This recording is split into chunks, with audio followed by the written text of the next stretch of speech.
Christ and anti-Bible, anything that we do. And so Joe's is running, and this is an open seat. And our prayer is that Joe would be raised up and elected to take that seat. So Joe, thank you for joining us today. Welcome, Joe. Thank you.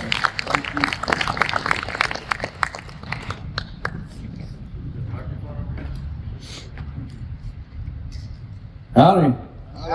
How you doing? All right. You know why Dr. Hotze's so bold?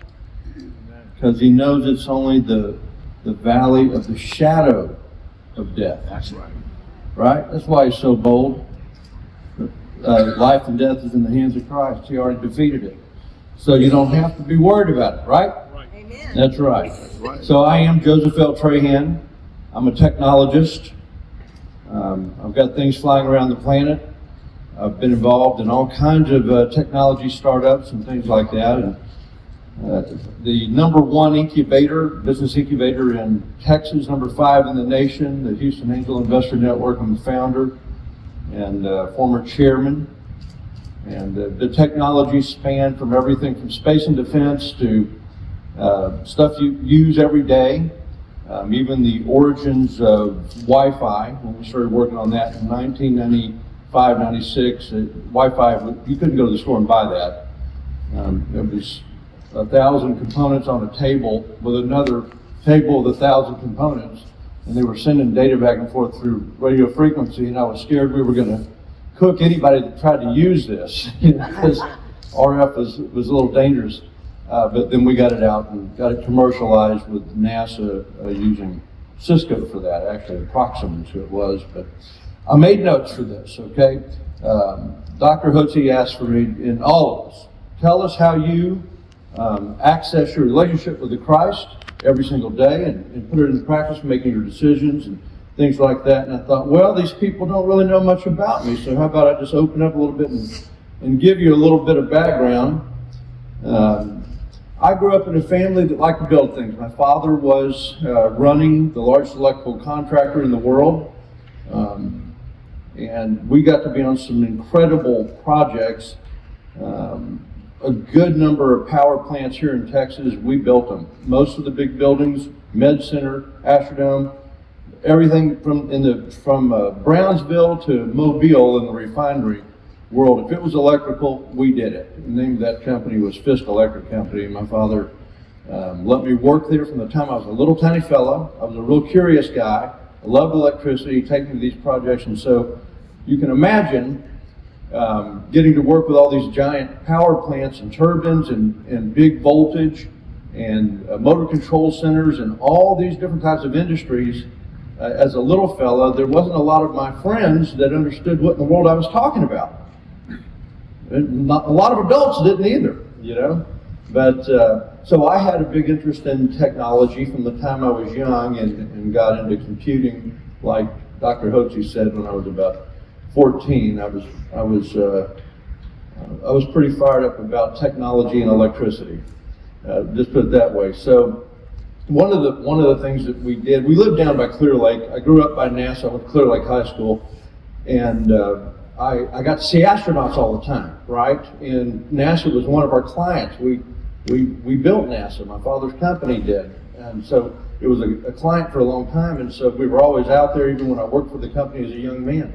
So I'd always wanted to have a business or a company that worked with space and defense. I was enthralled by it. I grew up with all these astronauts and mission control people, and they had the neatest technologies on the planet. And I always hoped one day, and I would pray about it, I always hoped one day that I would have a really cool company that would build the neatest technologies that were so far out there, would change life and that type of thing. And you know what? God answers prayer. I got to do that. But let's see, as a young man in my 20s, I was in one of my first tech startup ventures right here in Houston, Texas.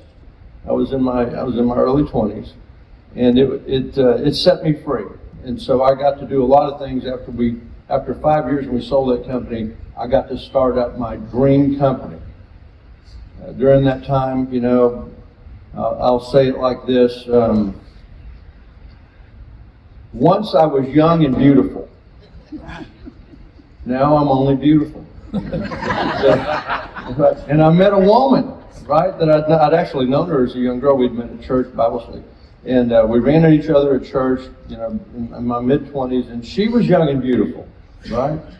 And I'm not sure what happened, but we ended up pregnant. And so she was headed to the abortion clinic. And I couldn't stand it. And I talked her out of it. And I said, how about this deal? I'll make you this deal. I'm a salesman, right? I'll make you this deal. Let's have this baby, and I'll love you, and I'll marry you, and I'll take care of you. And if you don't like it for any reason, anytime you want to leave, you can take half my money, and I'll still raise the child. How about that? Right? And I prevailed upon her, and she took me up on that. And 14 years later, she took half my money and left. But I got 2 great children out of it, and I got to raise them as a single father, and that's the joy of my life. And so I made a deal with my daughters, right? I like to make a deal. I'm a businessman. Made a deal with my daughters. Here is your new iPhone. If I call you, you answer that phone. If you call me, I'll stop anything I'm doing, anywhere, anytime, and I will answer that call if it's from you.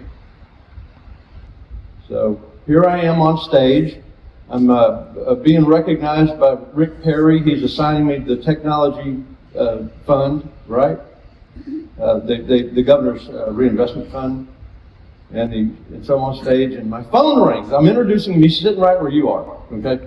And so my phone rings, and I said, I was trapped, right? And I looked and I see it's my daughter. I said, y'all got to hang on just a second. It's my daughter. It could be an emergency. Yes. We'll go shopping after. Yes. I know you got to buy a dress. Yes. Right. Okay. And I hung up the phone, and I turned back around and I said, I made a deal with my daughters that no matter what, they were number one. And everybody stood up and gave me a round of applause. And Rick Perry, being the cool cat that he is, he got up and he goes, I don't even know how I can follow that. You know? And he said, but we're gonna make Joe the board of review for the technology fund.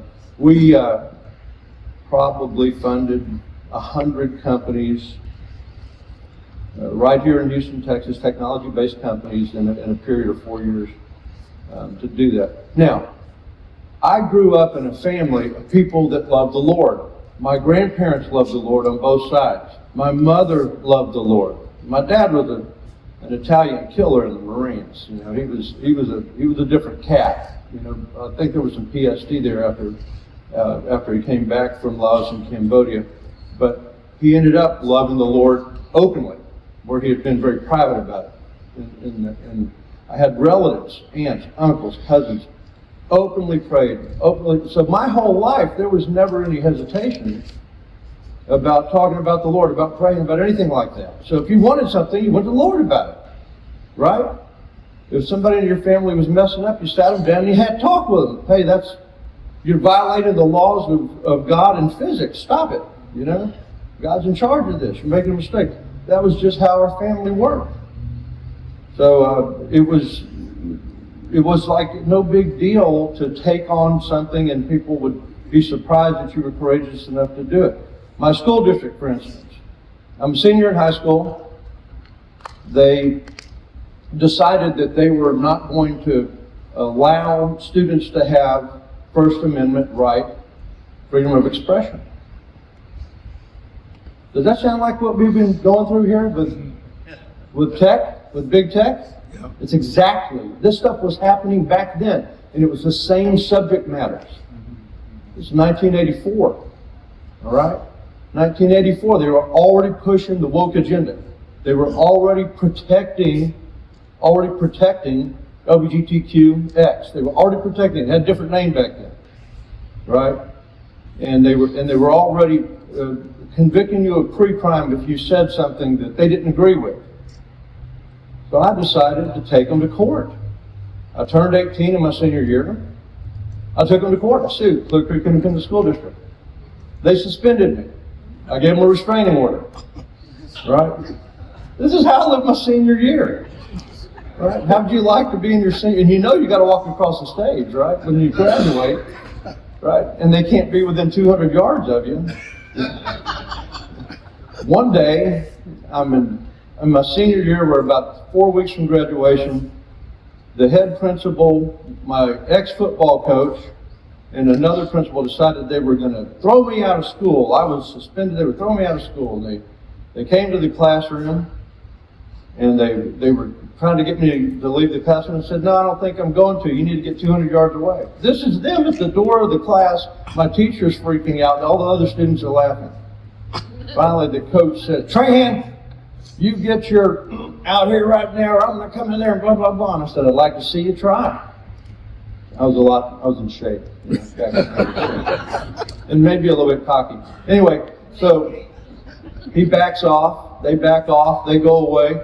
I never had another problem. I graduate, everything's done. And we finally win the lawsuit for the students. Now, when you have the Lord in your life and you have faith, you'll stand up to anything and anyone.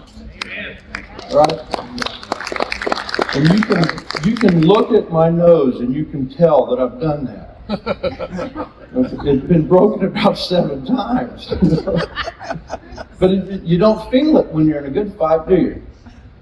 You don't feel it. You don't feel the punches. You don't feel the slings when you're in the good fight. I'm looking over here at Dr. Hotze right now. But they just keep coming at him because they're so scared of him because he's so effective, right? That's right. He doesn't flinch. He's not even worried about it. He knows he's standing on the truth. He knows where his soul is going. And I think that's what we all have to do right now. That's right. Yeah. Now, I had a whole lot of things written out here, and I've gotten off script so much I'm not sure where to go back to it. But I'll tell you that every time I wanted to get involved in some business or start some business, I was on my knees. Usually in the morning, the twilight, somewhere between 4:30, 6:30 in the morning, right? Just me and God. I can hear him then. Then I'm at peace, right? That little whisper that sounds like a yell, and every once in a while it makes you flinch, you know, because it's that word that you got to have and make you courageous and make you strong. That's right. Yeah, that's kind of what happened when I met Donald Trump. Honestly, I was right behind Sid Miller in line, and this was just in November. I had no ambitions to ever run for office. And ask Willie Davis. He knows I'm telling the truth. He's known me since I started BizPac. I loved running BizPac, Association of Business Owners and CEOs. I loved doing that because I could punch anybody that was acting wrong for the people, and he knows I've done it. And so I just never thought I'd run for office. I didn't want to do all that, and I liked the freedom of my life. You know, I got to travel and hunt and fish and just enjoy things like that. So I'm following Sid Miller to go meet Donald Trump in November 7th and get behind the curtain. And you know, he's got a little earbud. And one of his people tell him, that's Joseph L. Trahan. He runs BizPac, Association, Business Owners, CEOs. They're killing bad bills in the Texas Senate, lowering taxes, pro small business. So, you know, he's coming right at me, right? Shaking my hand. Thank you, Joseph, for what you're doing for small business. When are you running for office? And I mean, I was caught.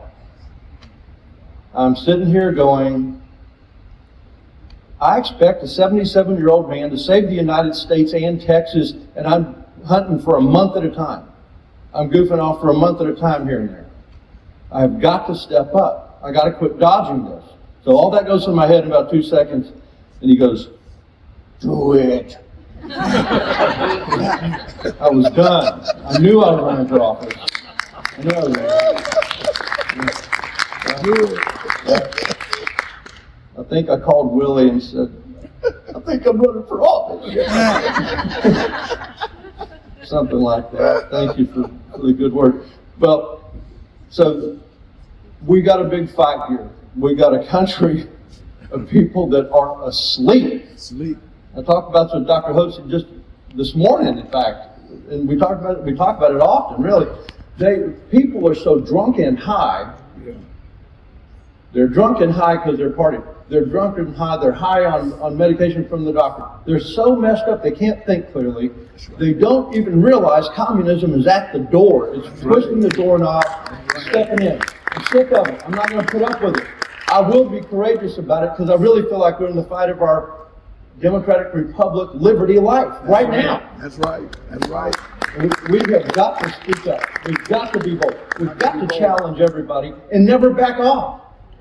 Now, I've made a few people angry here and there because I won't back off.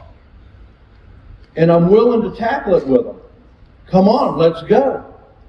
I'll walk into these Democrat strongholds because my district that I'm running in, Senate District 15, Whitmire's old district for 40 years, I was in high school. I was a senior in high school when he got elected. All right. Then 10 years before him was another Democrat. Right. I think it was total of 53 years Democrats have held this seat. We're going to go take it. Yeah. I'm sick of them having it. Right. I'm looking at these people. I'm looking at their historical voting record. All they got to do is get off the sofa. We got this whipped. If we can get them off the sofa. Right? You heard Dr. Hotze talk about fired up to vote, right? That's right. Do it. Use it. Find out if they're registered. If not, you put in the names of all the people you feel like you have, some kind of influence over, and you can find out if they register or not. Get them registered. Because you got till October 7th to get it done. You better get started today. Get that list in there today. Then we'll start following up early voting, right? This is how we're going to do it. This is the only way we're going to do it. I'll say it this way. The leaders are here in the room today. You are the leaders. You made it. You volunteered. You're a courageous leader. You're here. The people that aren't here ought to be on your list. Go get them. I got about 100 people on my list, and it's growing. I've got about 28,000 people on my email list. I don't know if any of you getting tired of my emails yet? All right. Well, so here's what I have to say. I'm grateful for this opportunity to speak with you and to meet you. I'm very grateful for Dr. Hotze throwing this event. Yes. Thank you, sir. Yes. For doing it. Thank you. He's wind beneath my wings. You ever get a text message from Dr. Hotze? Lift you right up. Lift you up. He lift you right up. Yes, you're sir. through thinking down and down in the mouth about something the moment you get a message from you, because it's uplifting the whole time. Courageous. Always. Yeah. I just want to encourage all of you to be bold like lions, because it's only the shadow of death. Yeah, that's right. Right. Christ is in charge of it. Don't hold back. Get bold. Knock on every door, ring every doorbell, make every phone call, talk to them wherever you are. Join me and we'll win this thing. Thank you, sir.